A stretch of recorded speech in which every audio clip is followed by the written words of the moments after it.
நல்லது பண்றதுக்கு அரசியலுக்கு வாங்கடா, கொள்ளை அடிக்கிறது கொலை பண்றதுக்கு மாடா அரசியலுக்கு. Left side OMR, right side ECR. நடுவுல உங்க step stone secret plots. Beach Resort Plots, just 24 lakhs onwards. Call 9626899268. நேற்று பேசிய பேச்சு என்பது இதுவரையில் இந்திய மக்களாட்சி தத்துவத்திற்குல அதை அடுத்த லெவலுக்கு எடுத்துகிட்டு போகிற மாதிரியான ஒரு பேச்சு. நம்ம ஊரை பொறுத்தவரையும் ஒரு எம்எல்ஏவை எலெக்ட் பண்ணி அமைச்சிடும், அவ்வளோதான் நம்ம பண்ண முடியும். அவர் அங்கே என்ன பண்ணுறாரு நமக்கு எந்த கண்ட்ரோலும் இல்லை, என்ன பேச போகிறாரு நமக்கு எந்த கண்ட்ரோலும் இல்லை. அவர் ஒழுங்காக வேலை செஞ்சார்னா நம்ம எதுவும் பண்ண முடியாது. இதுதான் இப்போ நம்ம அவரை தண்டிக்கிறதுக்கு நம்ம 5 வருஷம் வெயிட் பண்ணுறோம். ஆனால் சுவிட்சர்லாண்டில் இருக்க டெமோக்ரஸி எப்படின்னா, ஃபஸ்ட்டு நீங்கள் எலெக்ட் பண்ணுறீங்க, எலெக்ட் பண்ணி உங்கள் எம்எல்ஏ அங்கே போகிறாரு, இல்லைன்னா எம்பி போகிறாரு. போன உடனே அவர் ஒரு திட்டத்தை ஒரு சட்டத்தை உருவாக்குறாரு, ஒரு திட்டத்தை உருவாக்குறாரு. உருவாக்கப்படுகிற எல்லா திட்டங்களும் மக்களுக்கு அனுப்பும். மக்கள் ஓட்டு போட்ட பிறகு மெஜாரிட்டி அது ஓட்டு ஓகே வச்சுக்கலாம் அப்படின்னு சொன்னாங்கன்னா அந்த திட்டத்தை அரசு நிறைவேற்றும். மக்கள் முடியாதுன்ட்டாங்கன்னா நிறைவேற்றாது. ரைட் டு சர்வீஸ் ஆக்ட் வந்துச்சுன்னா நீங்கள் ரேஷன் கார்டுக்கு அந்த ரைட் டு சர்வீஸ் ஆக்டில் இவ்வளோ நாள் முடிக்கணும்னு சொல்லுங்கள். நீங்கள் அப்ளை பண்ண இத்தனாவது நாளில் உங்களுக்கு ரேஷன் கார்டு கொடுக்கப்படும். அப்படி கொடுக்கலன்னா அந்த அதிகாரி அபராதம் கொடுக்கணும். காந்தியை கொடுத்தா பட்டனு கொடுத்துருவான், காந்தியை கொடுக்கலன்னா இழுக்கடிச்சுட்டே இருப்பான். இதுதான் நடக்குது. ஸோ அந்த இடத்துல அது ரொம்ப முக்கியமான இருக்குது. கான்ஸ்டியூஷனை மாற்றுவதற்கு அதிகாரம் மக்களுக்கு தானே இருக்குது. நம்ம ஒட்டுமொத்த இந்தியாவுக்கு மாற்றி விட்டுலாமே. பல மக்களாட்சி தத்துவத்தில் நம்பிக்கை கொண்ட, அது இன்னும் மக்களுக்கு அதிகாரத்தை கொண்டு போய் சேர்க்கணும்னு ஆசைப்படுற பலரோட எதிர்பார்ப்பு இது.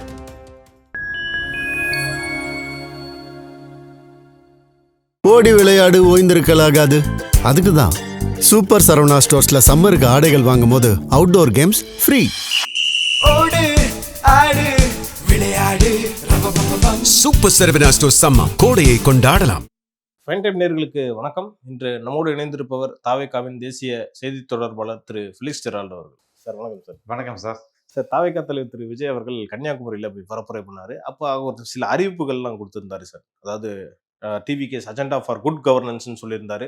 லஞ்சம் இல்லாத ஒரு கவர்மெண்ட்டை நாங்கள் கொடுப்போம் அப்படின்றது எல்லாருடைய கனவாகவும் இருக்கு. அதை விஜய் பிரதிபலிக்க வாய்ப்பு இருக்கா சார்? நேற்று பேசிய பேச்சு என்பது இதுவரையில் இந்திய மக்களாட்சி தத்துவத்திற்குல அதை அடுத்த லெவலுக்கு எடுத்துகிட்டு போகிற மாதிரியான ஒரு பேச்சு.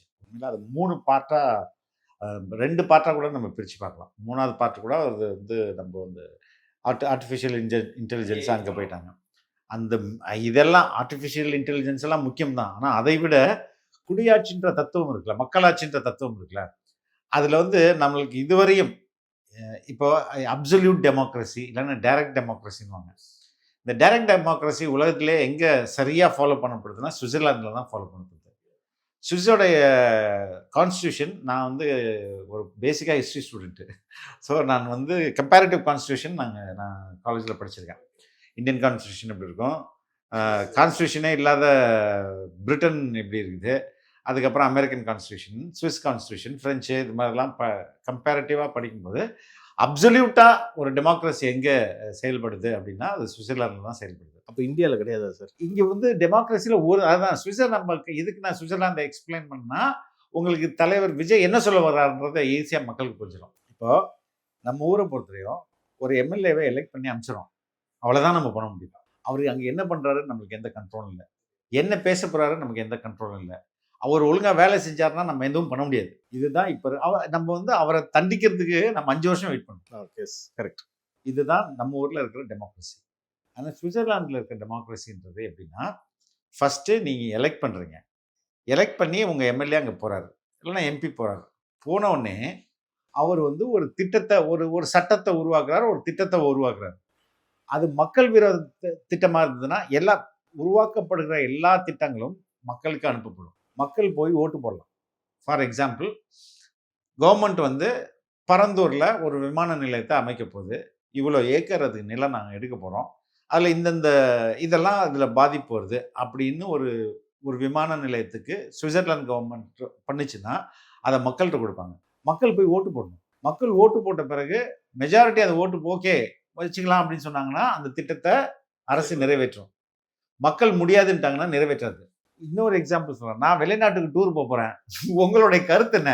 ஓ அதான் அங்கதான் கேட்கணுமா? ஆமா, இப்ப சிஎம் போற மாதிரி மலேசியா நீ சிங்கப்பூர் எங்க போக முடியாதா? இஷ்டத்துக்கு போக முடியாது. எதுக்கு நான் சொல்லிக்கிறேன்னா, அப்போ மக்கள் கையில அங்க வந்து ஓகே, எல்லா கண்ட்ரோலும் இருக்கு. சிஎம் என்ன பண்ணணும்ன்றத மக்கள் மக்கள் தீர்மானிக்கிறாங்க. தான் தீர்மானிக்கணும். ஒருவேளை நான் இங்க அனுப்பின எம்எல்ஏ சரியில்லை அப்படின்னா, ஒரு ஒரு ஒரு 3/4 பீப்புள் அந்த கான்ஸ்டியூன்சில இருக்கிற ஒரு குறிப்பிட்ட மக்கள் எங்க எம்எல்ஏ சரியில்லைங்க, உடனே மாத்துங்க, அவனை வீட்டுக்கு அனுப்புங்க அப்படின்னா, தட் இஸ் கால் ரீகால்.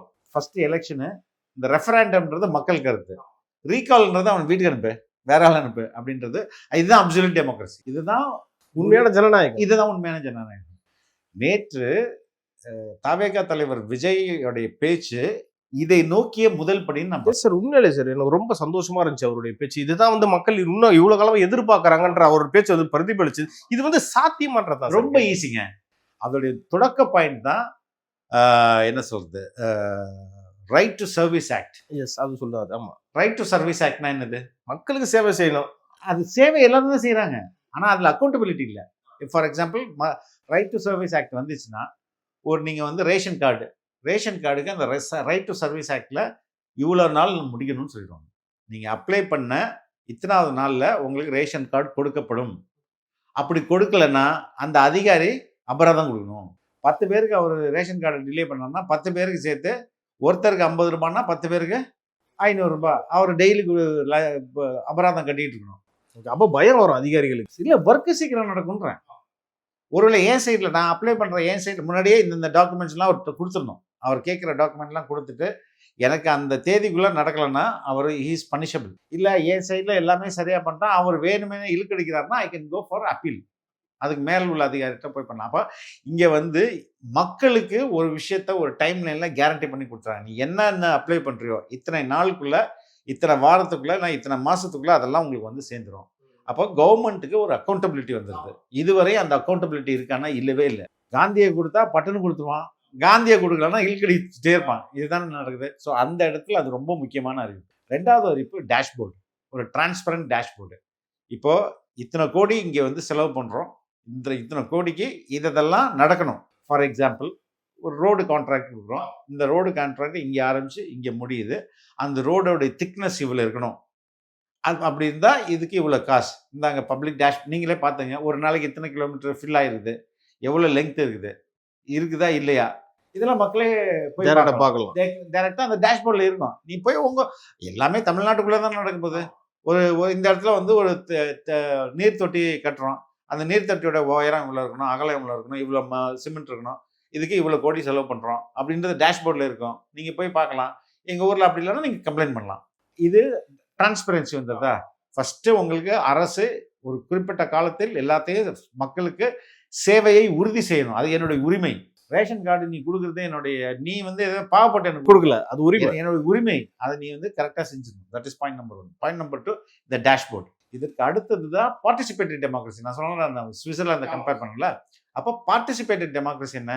எனக்கு அரசுகிட்டேருந்து ஒரு விஷயத்த தெரிஞ்சுக்கணும், இல்லைன்னா அரசு இந்த விஷயத்த செய்யணும் இல்லை செய்யக்கூடாது அப்படின்னு நான் நினச்சேன்னா 10,000 பேர்கிட்ட கையெழுத்து வாங்கி அதை நான் அரசுகிட்ட கொடுத்தேன்னா அரசு உடனடியாக எனக்கு தகவலை ரெஸ்பாண்ட் பண்ணணும். ஒருவேளை அரசு ஒரு திட்டம், நான் சொன்ன பரந்தூர் மாதிரி ஒரு திட்டம் கொண்டு வருது, அந்த திட்டத்தை எனக்கு பிடிக்கல, எங்கள் ஊர் மக்களுக்கு பிடிக்கல, இல்லைன்னா எங்களுடைய ஏரியாவில் உள்ள யாருக்குமே பிடிக்கல, இல்லை இளைஞர்களுக்கு பிடிக்கலன்னா இளம்பெண்களுக்கு பிடிக்கல, பெண்களுக்கு பிடிக்கல, எந்த குரூப்புக்கு பிடிக்கலையோ அவங்க ஒரு 5 லட்சம் பேர் கையெழுத்து வாங்கி அதை கொண்டு போய் கொடுத்தாங்கன்னா சட்டமன்றத்தில் சண்டை பண்றதுல அது விவாத பொருளாகும். இதனால என்ன நடக்குது? விவாத பொருளாகும் போது ஒரு திட்டமோ ஒரு செயல் வடிவமோ ஒரு முக்கியமான மக்களை அஃபெக்ட் பண்ற ஒரு விஷயம் எல்லாருக்கும் போய் சேருது. சிஎம் நாலேஜுக்கு போகுது, துறை அமைச்சருக்கு போகுது, அங்க உள்ள எம்எல்ஏக்களுக்கு போகுது. இப்ப இந்த சிஸ்டம் என்ன பண்ணும்? இதை வந்து இங்க வந்து போராட்டத்தை இல்லாம செய்யும். சுத்தமா போராட்டம். மக்களாட்சி உண்மையா இருக்குன்றப்ப போராட்டம் இருக்கு. எதுக்கு போராட்டம்? இப்ப போராட்டங்கள் எதுக்கு நடக்குதுன்னா அரசின் கவனத்தை ஈர்க்கிறதுக்கு. கரெக்ட். நான் பரந்தூர் வேண்டாம், பரந்தூர் ஏர்போர்ட் வேண்டாம்னு எதுக்கு விசா பெசைகள் போடுறாங்க? அப்பதான் அரசு என்னை வந்து கவனிக்கும், இங்க உள்ள பிரச்சனையை நான் சொல்ல முடியும், சொல்லி அரசோட முடிவை மாற்ற முடியும். 8 வழி சாலை அவ்வளவு நேரம் போராட்டம் நடந்தது எதற்கு? மக்களுக்கு பிடிக்கல.